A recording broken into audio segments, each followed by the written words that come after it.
Right, so we got to prove, okay, we got to prove that this is a parallelogram. Prove ABCD is a parallelogram, okay.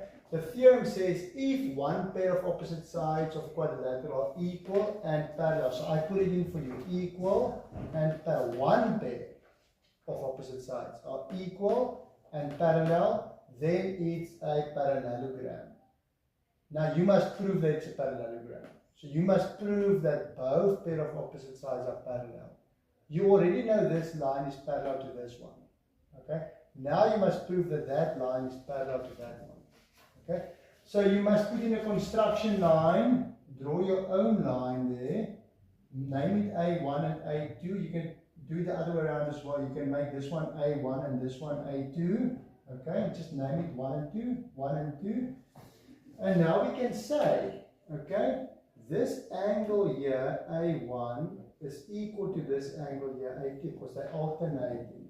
Okay, there's the parallel line, so they are alternating.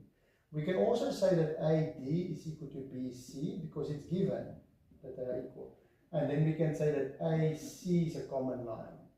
So it's side, angle, side.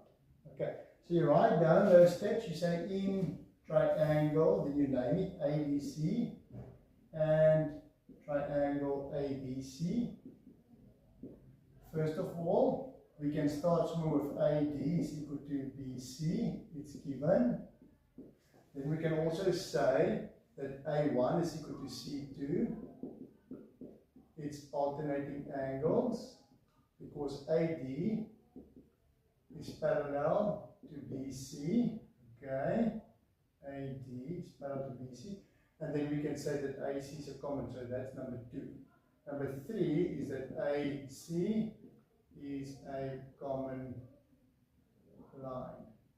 Therefore, we can say that triangle ABC is congruent to triangle ABC. And our reason, side, angle, side.